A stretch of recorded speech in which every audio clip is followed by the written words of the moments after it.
ये कहानी छगनपुर नाम के एक छोटे से गांव की है, जहां अजय नाम का एक गरीब किसान रहता था। अजय के परिवार में उसके अलावा उसकी पत्नी सीमा और एक बेटा राजू था, जिनके साथ वो बहुत खुशी खुशी रहता था। अजय के पास गांव में अपनी एक जमीन थी, जहां पर खेती कर वो अपने घर का पालन पोषण करता था। परंतु अब उसकी वो जमीन पहले की तरह उपजाऊ नहीं रही थी। धीरे धीरे उसकी जमीन से फसल की पैदावार भी कम होने लगी थी। एक दिन इसी चिंता में वो अपने जमीन के पास बैठा होता है और कमाने का कोई और जरिया सोचने लगता है। दिन प्रतिदिन मेरे इस जमीन से उगने वाली फसल कम होते जा रही है। लगता है मुझे अब कोई दूसरी जमीन लेकर काम करना होगा, या तो कोई और जरिया ढूंढना होगा कमाने का। पर अब मैं इस जमीन के भरोसे नहीं रह सकता हूँ। चलो एक बार चल के सीमा से राय लेकर देखता हूँ वो क्या कहती है इस बारे में। अजय तुरंत खेत से अपने घर की तरफ चल पड़ता है। घर पहुंचकर वो सबसे पहले अपनी पत्नी सीमा को आवाज लगाता है। सीमा जरा यहाँ आना, तो तुमसे एक जरूरी बात करनी है। अजय की आवाज सुनकर सीमा वहाँ आ जाती है। बोलिए, आपने मुझे बुलाया क्या?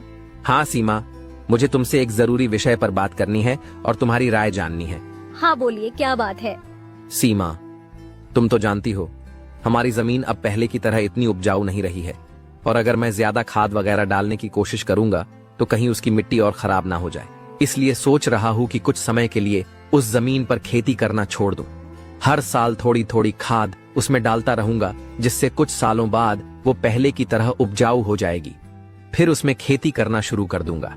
हाँ, ये ठीक रहेगा। इससे आपकी जमीन भी सही रहेगी और उसमें उगने वाली फसल भी। हाँ, पर तब तक मैं क्या करूं? क्योंकि मेरे पास दूसरी तो कोई जमीन नहीं है, तो घर का खर्च चलाने और राजू के पढ़ाई के लिए कहां से पैसे जुटा पाऊंगा। आप एक काम क्यों नहीं करते, एक बार जाकर गांव के जमींदार काका से मिल लीजिए। वो तो बहुत अच्छे और नेक दिल है, वो आपकी जरूर कोई मदद करेंगे। हाँ सीमा, ये ठीक रहेगा, क्योंकि काका अगर कोई नया काम भी करने बोलेंगे तो वो उसमें भी मेरी मदद कर देंगे। ठीक है सीमा, तो मैं कल सुबह सुबह ही काका से मिलने उनके घर चला जाऊंगा।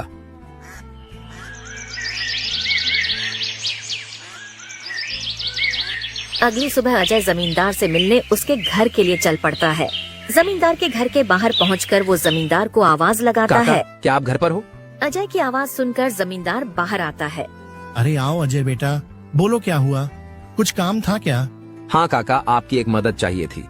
हाँ बोलो ना बेटा, मैं किस प्रकार तुम्हारी मदद कर सकता हूँ? अजय फटाफट से जमींदार को अपने खेत की हालत बता देता है। तो इसमें परेशान क्या होना बेटा? काका, मेरे पास एक ही जमीन है जिस पर खेती कर मैं अपने घर का खर्च चलाता हूँ, और मैंने आज तक खेती के अलावा कोई दूसरा काम भी कभी किया नहीं। तो अब यही नहीं समझ रहा है मैं क्या करूँ। बेटा, खेती के अलावा दूसरा काम क्यों करना? तुम एक काम करो, मेरे पास गांव के बाहर एक जमीन है, तुम उस पर खेती करो। काका, पर इससे तो आपका नुकसान हो जाएगा। नहीं बेटा, कोई नुकसान नहीं होगा।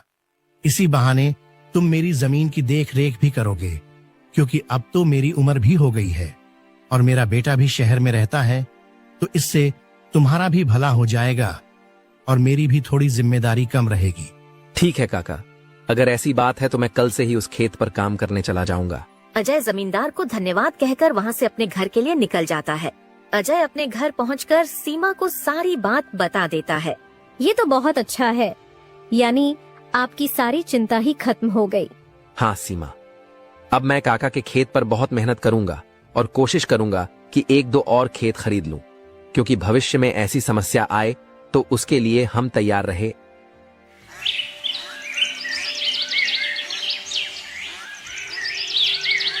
अगली सुबह अजय जमींदार के खेत पर काम करने निकलने वाला होता है तो सोचता है, काका की जमीन गांव के बाहर है, तो शायद शाम को आते आते देर हो जाए, इसलिए सीमा को बोलकर जाता हूँ। सीमा, जरा यहाँ आना तो। अजय को बुलाता सुन सीमा वहाँ आती है। बोलिए, आपने बुलाया मुझे? हाँ सीमा, सुनो, काका का खेत गांव के बाहर है, तो मुझे शाम को घर लौटने में थोड़ी देर भी हो सकती है। तो अगर मुझे देर हो जाए तो तुम और राजू खाना खाकर सो जाना। ठीक है, पर अपना ध्यान रखना। और हाँ, 1 मिनट रुकना, मैं आपके खाने का डिब्बा लेकर आती हूँ, वो लेकर ही जाना। फिर क्या था, अजय अपना खाने का डिब्बा लेकर गांव के बाहर वाली जमीन पर काम करने चल पड़ता है। चलते चलते कुछ समय बाद वो गांव के बाहर वाली जमीन पर पहुंच जाता है। चलो अब पहुंच गया हूँ तो फटाफट से खेत पर काम करना शुरू कर देता हूँ। अजय अपनी कुदाल उठाकर खेत पर काम करना शुरू कर देता है। अजय को अभी काम करते कुछ समय हुआ ही था कि तभी पीछे से एक सांप आकर उसे काट लेता है। सांप के काटने के कुछ समय में ही अजय चक्कर खाकर वहीं गिर जाता है। यहाँ अजय सांप के काटने से बेहोश हो चुका था, पर गांव के बाहर होने के कारण उसकी खबर अब तक उसके घर वालों को नहीं चलती है। सुबह की अब रात हो जाती है और सीमा अजय का इंतजार कर रही होती है। माँ को इतने परेशान देख राजू पूछता है, क्या हुआ माँ, पिताजी अब तक क्यों नहीं आए?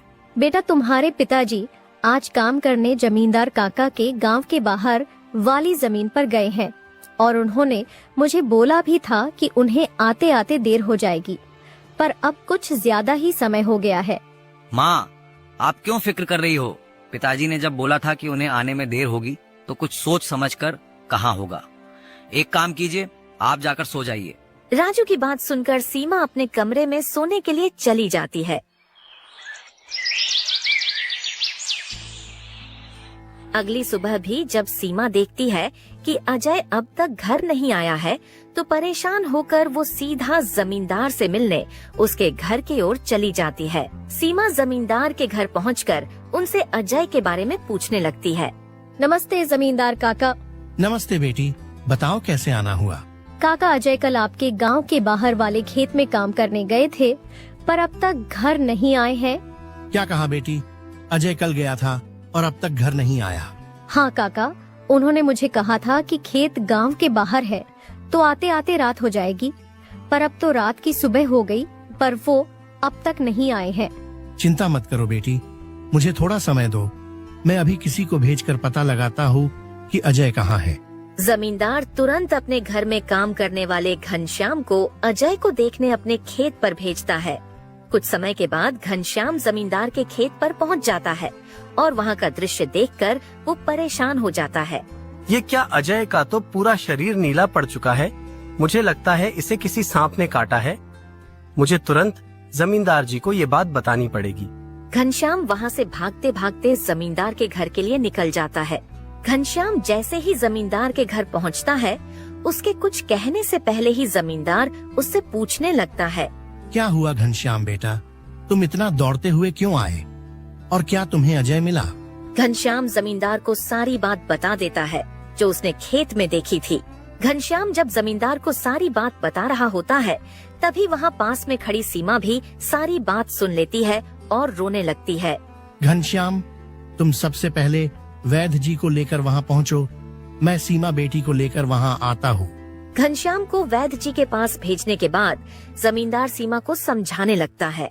सीमा बेटी, पहले तो तुम रोना बंद करो और जल्दी से मेरे साथ चलो, क्योंकि तुम्हारे रोने से अजय ठीक नहीं होगा।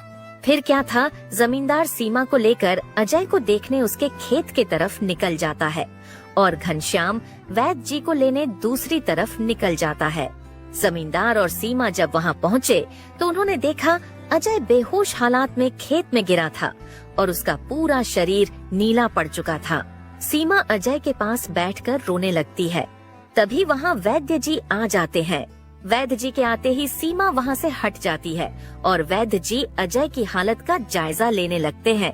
क्या हुआ वैद्य जी, अब कैसी है अजय की हालत? देखिए जमींदार जी, मैं आपको झूठ बोलकर अंधेरे में नहीं रखना चाहता हूँ, पर अजय की हालत बहुत खराब है। वैसे तो मैंने उसे जहर को काटने वाली औषधि दे दी है, परंतु जहर अजय के अंदर कुछ ज्यादा समय तक रह गया है, जिस कारण वो प्रगाढ़ बेहोशी के हालत में चला गया है। प्रगाढ़ बेहोशी, ये क्या होता है वैद्य जी?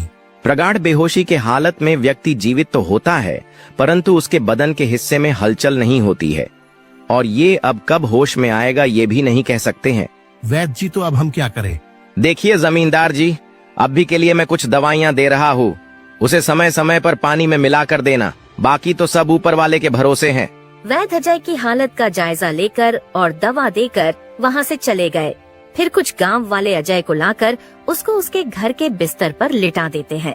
देखो सीमा बेटी, तुम बिल्कुल चिंता मत करना, तुम अजय की अच्छे से देखभाल करो, देखना वो बहुत जल्द ठीक हो जाएगा और तुम्हें अगर किसी भी चीज की कोई भी जरूरत हो तो मुझे जरूर बता देना, और हर महीने मैं तुम्हारे लिए और राजू के लिए कुछ पैसे भेजता रहूंगा, पर तुम हिम्मत मत हारना।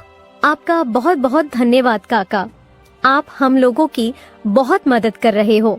जमींदार फिर वहाँ से सीमा को दिलासा देकर चले जाते हैं। जमींदार के जाने के बाद वहाँ राजू आ जाता है और अपने पिता की हालत देखकर सीमा से उसका कारण पूछने लगता है। माँ, ये पिताजी को क्या हुआ है? बेटा, तुम्हारे पिताजी को कल खेत में सांप ने काट लिया है, जिस कारण वो बेहोश हो गए हैं। माँ, तो पिताजी होश में कब आएंगे? बेटा, वैद्य जी ने कुछ दवाइयाँ दी है और उन्हें समय समय पर पिलाने कहा है। उन्होंने बोला कि उन दवाइयों से वो बहुत जल्द ठीक हो जाएंगे। पर माँ, पिताजी की ऐसी हालत है तो अब हमारे घर का खर्च कैसे चलेगा? बेटा, तुम उसकी चिंता मत करो, मैं हूँ ना, मैं सब संभाल लूंगी। नहीं माँ, आप क्या क्या करोगी? आप पिताजी का ध्यान रखोगी, आप घर संभालोगी कि घर का खर्च देखोगी? माँ, आप बस पिताजी का और घर का ध्यान रखो, मैं अब खेत पर काम करके घर का खर्च चलाऊंगा। राजू की ऐसी बातें सुन सीमा भावुक हो जाती है। नहीं बेटा, तुमको काम करने की कोई जरूरत नहीं है, मैं सब संभाल लूंगी। तुम बस अपने पढ़ाई का ध्यान रखो। तुम्हारे पिताजी का सपना है कि तुम बहुत बड़े अफसर बनो, और मैं तुम्हें वो बनाकर रहूंगी, भले उसके लिए मुझे कितनी भी मेहनत क्यों ना करनी पड़े। फिर सीमा राजू को वहाँ से पढ़ने भेज देती है। मुझे अब कुछ करना ही होगा, क्योंकि मैं अब अजय का ठीक होने का इंतजार तो नहीं कर सकती हूँ। मुझे अब खुद जाकर खेती करनी होगी, और हो सके तो कोई और काम भी देखना होगा। अगली सुबह सीमा सीधे जमींदार से मिलने पहुँच जाती है। नमस्ते जमींदार काका।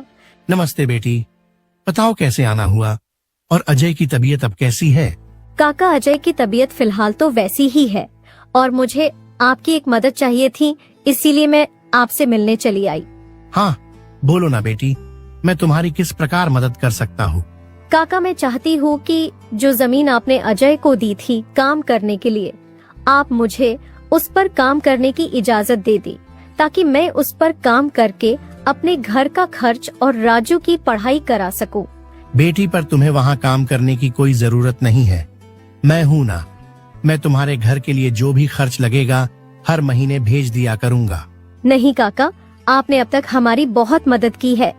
अब आप बस मुझे आपके खेत में काम करने की इजाजत दे दीजिए। मैं अब खुद काम करके अपना घर चलाऊंगी और अपने बेटे को बड़ा अफसर बनाऊंगी।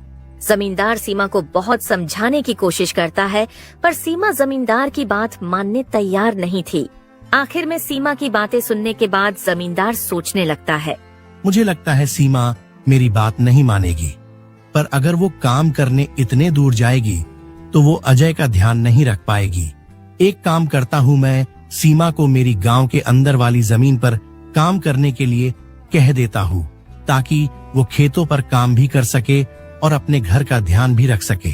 ठीक है सीमा बेटी, मैं तुम्हें अपने खेत पर काम करने की इजाजत तो दे सकता हूँ, पर तुम्हें मेरी एक बात माननी होगी। हाँ काका, बोलिए ना। बेटी, तुम्हें मेरे गांव के बाहर वाले खेत पर काम करने की कोई जरूरत नहीं है। मेरे पास तुम्हारे घर के नजदीक भी एक खेत है, तुम वहां काम कर सकती हो, ताकि तुम अपने घर का और अजय का दोनों को ख्याल रख पाओगी। काका, ये तो और भी अच्छा रहेगा, इससे तो मेरी बहुत मदद हो जाएगी। बेटी, पर एक छोटी सी समस्या है, वो खेत बाहर वाले खेत से थोड़ा छोटा है। हाँ तो कोई बात नहीं है काका, वो खेत मेरे घर से नजदीक है, वही बहुत बड़ी बात है। मैं खेत में काम करने के साथ साथ दूसरे के घर का काम भी करना शुरू कर दूंगी, ताकि उन पैसों से मैं राजू की पढ़ाई का खर्च निकाल सकूं। बेटी, पर तुम्हें इतना काम करने की क्या जरूरत है? काका, मुझे काम करना ही होगा। अजय का सपना था कि राजू पढ़ लिख कर बड़ा आदमी बने। अगर मैं मेहनत नहीं करूंगी तो उसका सपना अधूरा रह जाएगा। राजू की पढ़ाई के लिए और घर चलाने के लिए मुझे हर हाल में ये जिम्मेदारी उठानी पड़ेगी। जमींदार सीमा के संकल्प और साहस से भावुक हो जाते हैं। ठीक है बेटी, तुम्हारी मेहनत देखकर मुझे पूरा भरोसा है कि तुम जरूर सफल होगी। मैं तुम्हारी हर संभव मदद करूंगा। तुम कड़ी मेहनत करो, भगवान भी तुम्हारे साथ हैं। सीमा ने जमींदार के गांव के अंदर वाले खेत पर काम करना शुरू कर दिया। वह सुबह खेत पर काम करती और दोपहर के बाद गांव के घरों में सफाई और खाना बनाने जैसे छोटे मोटे काम करने जाती। धीरे धीरे सीमा की मेहनत रंग लाने लगी। खेत में अच्छी फसल हुई, जिससे उसका घर चलने लगा और जो पैसे वह दूसरों के घरों में काम करके कमाती थी, वह राजू की पढ़ाई में खर्च करने लगी। बेटा, मैं चाहती हूँ कि तुम मन लगाकर पढ़ाई करो। तुम्हारे पिताजी का सपना है कि तुम अफसर बनो। मैं तुम्हारे लिए हर मुश्किल को पार कर लूंगी। माँ, मैं कड़ी मेहनत करूंगा। एक दिन मैं पिताजी का सपना पूरा करके दिखाऊंगा। सीमा की मेहनत और त्याग से गांव के लोग भी प्रेरणा लेने लगे।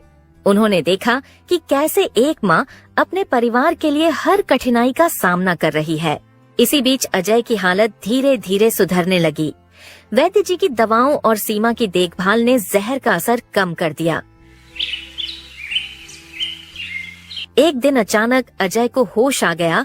अजय को होश में आते देख सीमा बहुत खुश हो गई। अजय, तुम्हें होश आ गया। भगवान ने मेरी मेहनत और दुआएं सुन ली। सीमा, मैंने तुम्हें और राजू को बहुत परेशान किया। नहीं अजय, तुम हमारी ताकत हो।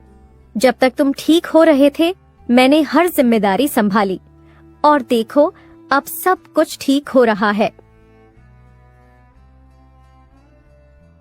अजय धीरे धीरे पूरी तरह ठीक हो गया। उसने सीमा की मेहनत और त्याग देखकर प्रण लिया कि अब वह उसके साथ कंधे से कंधा मिलाकर परिवार को आगे बढ़ाएगा। राजू की पढ़ाई भी सफलतापूर्वक चलती रही और कुछ सालों बाद वह एक बड़ा अफसर बन गया।